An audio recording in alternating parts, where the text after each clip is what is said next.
Hola, soy Jorge Luis Pimentel, líder nacional del Movimiento Conservador Verde, y en este video quiero profundizar con respecto de la posición del MSV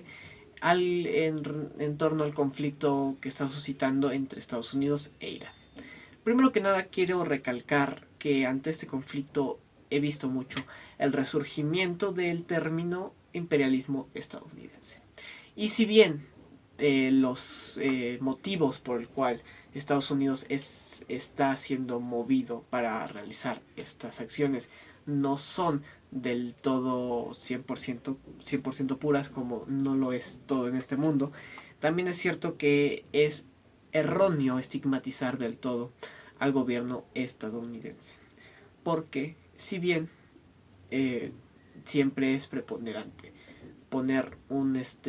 soluciones diplomáticas antes que bélicas, ha sido comprobado por muchos años que con el régimen actual que está viviendo Irán, que encabeza el líder supremo de Irán, valga la redundancia, el ayatolá Ali Khamenei, Irán está muy lejos de ser un país con el que se pueda llegar a acuerdos esencialmente diplomáticos. Es por eso que es necesario recalcar la incongruencia de las izquierdas internacionales que estigmatizan a Estados Unidos y victimizan a Irán,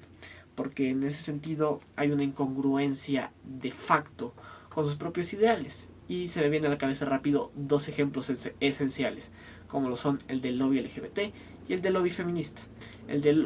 lobby LGBT esencialmente vamos a resumirlo en personas que son homosexuales, que además, bueno, están dentro de este adoctrinamiento progresista. Es esencialmente preponderante recalcar que si estuvieran en Irán serían ejecutados. Asimismo, el lobby feminista, que de por sí ya trae deshonra política a Occidente, en Oriente, principalmente refiriéndonos en este caso a Irán, también serían ejecutados, puesto que el posicionamiento de esta índole revolucionario de la mujer no está predispuesto ni avalado por el Corán, por tanto también tendrían una sanción. No sabría en este momento señalar si serían ejecutados o no, pero sí serían reprimidos por el gobierno de Irán. En el caso del lobby LGBT, sí, absolutamente serían ejecutados. Así, en ese sentido, hay que decir o hay que contextualizar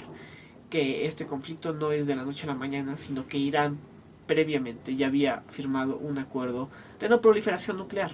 Ciertamente Estados Unidos comprobó que pese a este acuerdo de no proliferación nuclear, Irán seguía produciendo uranio. Por lo tanto, resultaba absolutamente absurdo de parte de Estados Unidos, así como de los otros países que todavía están en aquel acuerdo, no salirse del mismo, porque sería posicionarse como hacerse la vista gorda con respecto de que Irán sí está produciendo uranio, y además ahora ya libremente, de manera abierta, incluso igualmente dicho, en boca del líder supremo, el ayatolá Ali Khamenei. Entonces, la acción que tuvo Estados Unidos hace un tiempo de salirse de aquel acuerdo es absolutamente una reacción de parte de Washington natural. Y hay que recalcar además que Irán, en el sentido de que está fuertemente apegado a una ley islámica, es decir, que basa sus leyes con respecto inicialmente a lo que dice el Corán, pues sería un peligro latente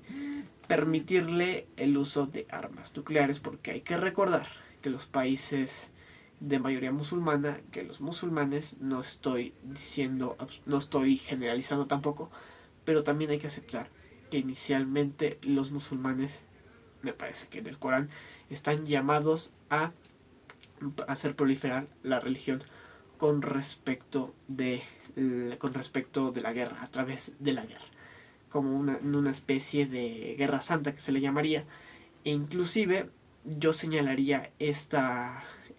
parte de la filosofía musulmana como una de las causas, una de entre tantas, por la que hoy la mayoría de los países con mayoría musulmana, no islámicos, porque Irán no es islámico sino que persa, pues tienen conflictos regularmente. e inicialmente con otros países que no comulgan con su religión, como en el caso de Israel en Medio Oriente. Entonces, si un país como Irán, con leyes abiertamente y fuertemente ligadas a la ley islámica, al Corán, manejaran armas nucleares, sería un peligro latente. Ahora la pregunta entonces, ¿por qué países como Estados Unidos, Francia, Reino Unido,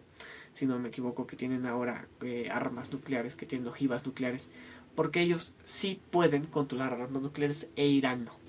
Porque a diferencia de Irán, y pese a que nos guste o no las políticas de gobierno, por ejemplo, de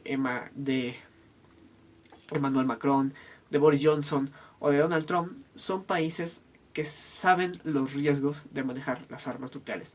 que son no radicalizados, a diferencia de Irán, que sí es un país latentemente radicalizado y que por tanto sería un peligro para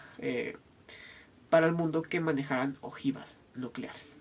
Anteriormente, antes del actual régimen que hoy encabeza el Ayatollah Ali Khamenei,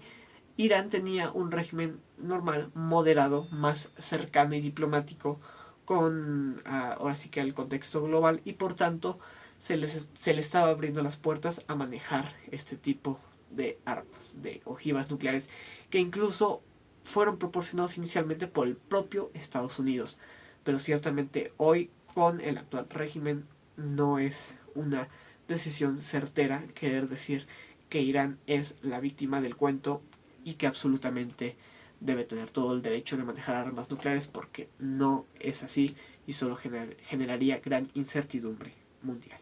Pero también hay que señalar que si de conflictos hablamos, Irán es incapaz de mantener un conflicto prolongado. Su mayor aliado en este conflicto podría ser Rusia, y la suma del total de los PIBs de los dos países apenas suma una cuarta parte del Producto Interno Bruto estadounidense, lo que le haría imposible a Irán mantener un conflicto prolongado si además a Estados Unidos se le suman otros países de la OTAN, como el Reino Unido, por ejemplo, lo que absolutamente dejaría prácticamente sin posibilidades a Irán de poder vencer a Estados Unidos de América. En ese sentido y en esta línea es en la que basamos en el movimiento conservador verde nuestra posición con respecto al conflicto que hoy está suscitando entre Estados Unidos e Irán.